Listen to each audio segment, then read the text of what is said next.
Vladimir Vladimirovich, you held a meeting with the heads of our largest oil companies regarding the situation on the fuel market. In your estimation, how serious is the damage caused by the enemy's strikes on our energy facilities and plants? And of course, a very important topic, what is the situation with the supply to Crimea and Sevastopol? As for the strikes on critically important infrastructure in general, and on energy infrastructure in particular, then of course these strikes on our infrastructure facilities create problems. That is obvious. We are currently observing a certain deficit, but it is not critical, as I will explain now. There are several tasks here that we must solve. My colleagues and I have just been discussing this. The first task is to quickly and significantly increase the production of the most in-demand air defense systems, to constantly improve them in accordance with the needs of conducting combat operations and covering the relevant facilities, taking into account what is being used by the enemy and taking into account what is being transferred to them from Europe, such as new unmanned aerial vehicles with new technologies. We actually have all of these means of protection. The question is the speed of scaling up their production and delivering them to the troops or for covering facilities of critically important infrastructure. It is clear and what needs to be done in order to ensure normal supply and get rid of this temporarily arisen deficit. We need to complete repairs faster. We need to establish the necessary volume of imports and, as I have already said, reliably cover these facilities. It is also necessary to coordinate the work of all levels and structures involved in repelling attacks by unmanned aerial vehicles and missiles on our infrastructure, and most importantly, on people. The main task here is the protection of people, the civilian population, and the minimization of damage to the economy, to individual sectors of production, and to industry. As I have already said, there is damage, but all damaged facilities are restored fairly quickly, and the emerging problems are not of a critical nature. Everything of ours is working stably and with a large margin of safety. As for the supplies of energy resources to Crimea, the monthly requirement, the minister reported to me, the monthly requirement is 70,000 tons.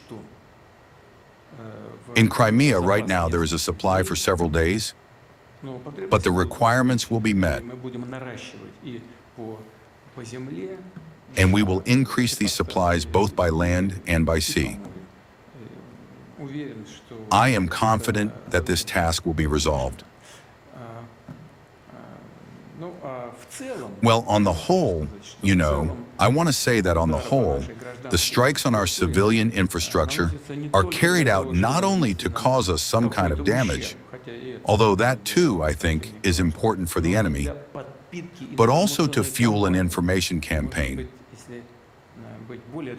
And maybe to be more precise, not even a campaign, but an information operation as part of the confrontation with Russia, at the very least with the aim of generating in us a lack of confidence in ourselves, in our strength, and even better, to lead to a split in Russian society and force Russia to suspend, even if for some short time, the advance of our troops on the line of combat contact and create conditions for starting a negotiation process on conditions favorable to themselves. That is, to our enemy. We will not give them such a chance. This is all the more important because all these terrorist sorties have no effect whatsoever on the situation at the front. This is a fundamental thing. All the strikes, no matter where they are directed against our infrastructure, absolutely do not affect the situation at the front on the line of combat contact. At the same time, we all see that negotiations with Ukraine and regarding Ukraine have completely stopped. But recently at the St. Petersburg Forum, you made us all understand that there are sometimes contacts through other, let's say, channels. If these contacts exist, perhaps some new, I don't know, Requests, ideas, proposals are coming from the other side? Perhaps there are some signals? Yes, indeed, contacts exist, and they have been established in several directions at once, along several lines. I see no secret here. There are also new proposals. Well, proposals for a meeting with the head of the regime in Kyiv are well known. The request to stop hostilities, at least for a short time along the line of combat contact, is also not news. But there are also new proposals, some of which I am ready to name. For example, the cessation of strikes deep into territories from both sides. And it is clear why this proposal is being made. Because our retaliatory strikes deep into the territory of Ukraine are much more powerful, sensitive, and, frankly speaking, destructive, leading to truly serious consequences for the Kiev regime. Another proposal is to limit combat operations, I ask for your attention, only to 4 territories. That is, to conduct combat operations only in the Kherson Oblast, Zaporozhye Oblast, in the Donetsk People's Republic and the Luhansk People's Republic, and to stop combat operations in all other territories. It is also clear why. Because this will give, if we agree to this will give the armed forces of Ukraine the opportunity to withdraw their troops from the Mykolaiv Oblast, Dnipropetrovsk Oblast, Kharkov and Sumy Oblast, as well as from certain sections of the state border, and to redeploy these units to the 4 above-mentioned regions.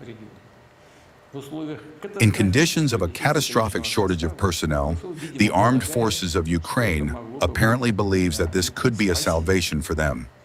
But saving the Kiev regime is not part of our plans. Although we pay close attention, I am speaking now without any irony, to every proposal that comes from the other side. True, in the developing situation, we do not rule out the possibility of attempts by the armed forces of Ukraine, of unexpected, as the enemy believes, unexpected for us, diversionary attacks with limited objectives by special forces units, and with the aim of distracting our attention and our forces from solving the main task. The final liberation of Donbass and Novorossiya. Regarding the current situation, how do you assess the overall situation on the line of combat contact? What do you consider to be the most important thing at this moment?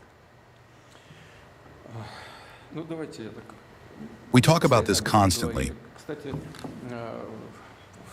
By the way, in the media and on the internet, our military correspondents provide very comprehensive and, I would say, very objective information on this matter. Well, let's start from the north, specifically with the north grouping. Let me remind you that the goal for the Russian troops in the Sumy and Volchansk directions is to create a buffer zone along our borders. This task was set following the armed forces of Ukraine incursion into the Kursk Oblast and the ongoing attacks on our border region. The Ukrainian regime will pay for its crimes on the Kursk soil with the loss of territories that we need to create a buffer zone in the border area. By the way, it is only about 10.5 kilometers left to the city of Sumy, a regional center, a small city with, I believe, over 30,000 buildings. This is a regional center, as I said, 30,000 houses. We have no political plans regarding this city or the region as a whole. We will be guided by the proposals of the Ministry of Defense and the General Staff. The troops in this direction are acting actively and decisively, moving at a fast pace. Moving further from north to south, we have the West grouping, which has a large area of responsibility. I will start with the city of Kupyansk, whose welcome sign representatives of the Kiev regime love to use for photo ops.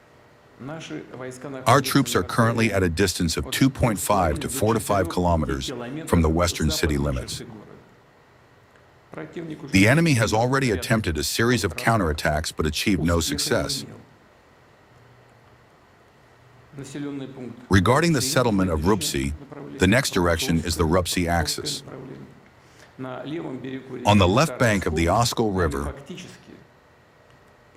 we have effectively, practically blocked a heterogeneous enemy grouping numbering about 5,000 men. It is pinned against the river. From above, the 1st Tank Army of the Russian Armed Forces is pushing down, squeezing the enemy from the north. The 3rd Motorized Rifle Division is pressing from the east, and the 144th Division from the south. Everything is under fire control, but about 2 kilometers remain until complete final encirclement. The 144th Division is currently working on this task, and I believe they will complete it successfully. After that, the fate of this enemy grouping will be similar to the one near Kupyansk-Vuzlovyi. If you remember, the grouping there was in roughly the same position and was completely destroyed. Moving on. The city of Krasny Liman, this is the Krasny Liman direction. It is a fairly large settlement, a city of about 11,000 houses. But that is not the main point. The point is that it is one of the largest railway marshalling yards on the territory of the former Soviet Union. A crucial logistical hub in the Donetsk People's Republic. Out of 11,000 houses, only 149 remain to be liberated here. Now let me remind you of something else. I will remind you that a crucial fortified area was built by the Ukrainian armed forces over the course of nearly 10 years as a strategic defensive line within the urban agglomeration of the cities of Slovyansk, Kramatorsk, Druzhkivka, Oleksievo-Druzhkivka, and the city of Kostiantynivka, as well as slightly to the southwest, the cities of Dobrapilya and Okeretine. All of this falls within the area of responsibility of the southern and central groupings. The 3rd Army of the southern grouping is moving toward the city of Slovyansk at a good pace and has entered the settlement of Mykolaiivka. Approximately 8 to 9 kilometers remain to Slovyansk itself. The offensive is progressing successfully across 15 sectors. Our troops are advancing along this direction every day.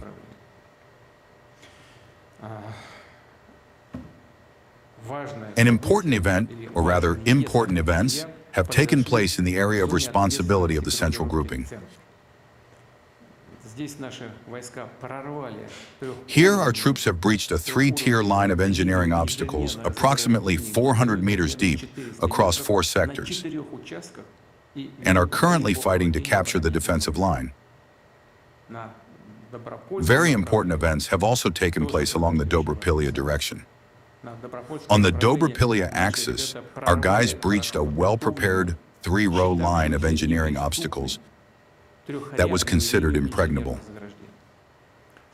They entered the settlement of Inivka, which adjoins Dobrapilya, and have advanced right up to the settlement of Dobrapilya itself. And I want to draw your attention to this.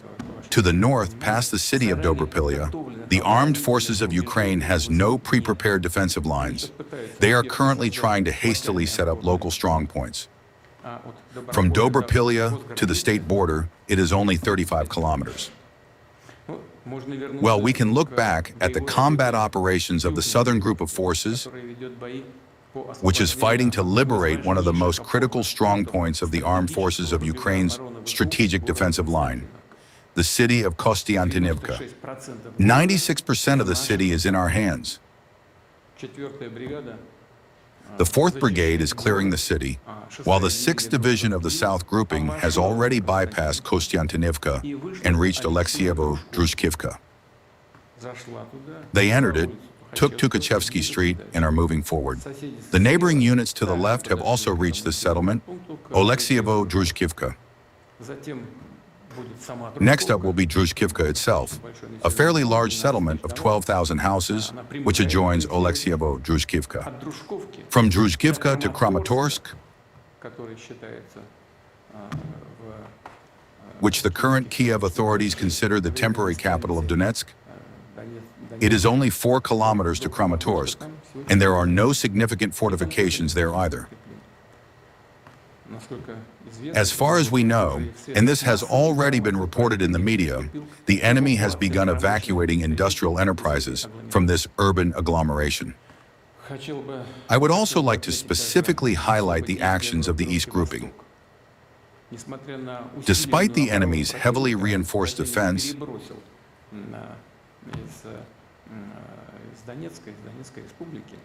and the enemy redeployed well-trained, experienced troops from the Donetsk Republic over to the Zaporozhye direction. Our forces here, under the command of Colonel General Andrei Sergeyevich Ivanayev, are fulfilling their combat missions to liberate the Zaporozhye Oblast, advancing daily along a wide front by anywhere from 1 kilometer to 1.3 kilometers. The Dnieper grouping also has a large area of responsibility. It is successfully fighting in the Orikhiv direction and is operating along the coast of the Kakhovka Reservoir in the general direction of Zaporozhye. The sponsors of the Kiev regime, the leaders of the European Union, recently went so far as to say that they welcome, quote, the innovative use of drones and the successes of the armed forces of Ukraine on the battlefield, including, as they say, the liberation of territories. What do you think of that? I saw that statement. Indeed, it says there, I read it with surprise, to tell you the truth. It says there that European leaders welcome the innovative use of drones. To be honest, a question immediately arose for me. One wants to ask, is the strike on the Starobelsk student dormitory also an innovative use? Do they, the Western leaders, welcome that too? There was not a single word about this anywhere. I haven't heard anything. It also speaks indeed about the successes of the armed forces of Ukraine on the battlefield in liberating territories. The question arises, where is this and which territories? Now and then, sabotage and reconnaissance groups infiltrate, by the way, including in our military uniform. They infiltrate into the territory occupied by our troops. They are liquidated there fairly quickly, but that happens in a combat zone. But as for some territories being liberated, I am not aware of that. But something else is known. It is known that the West strives for the strategic defeat of Russia. Separate, by the way, topics are heard there that they supposedly no longer strive for it. But officially, no one has removed this thesis from the agenda. They strive for the defeat of Russia, for a strategic defeat. But why then do they need both the cessation of hostilities and peace negotiations, which they speak about more and more often and in which they want to take part? If Ukraine, as it turns out, occupies more and more new territories, liberates them, that is, it is winning. If all this is indeed the case and Ukraine is winning,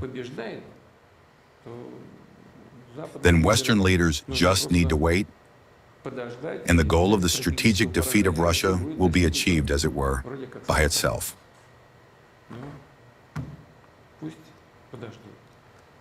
Well, let them wait, and our troops will do their job. We'll do everything to achieve the goals of the special military operation.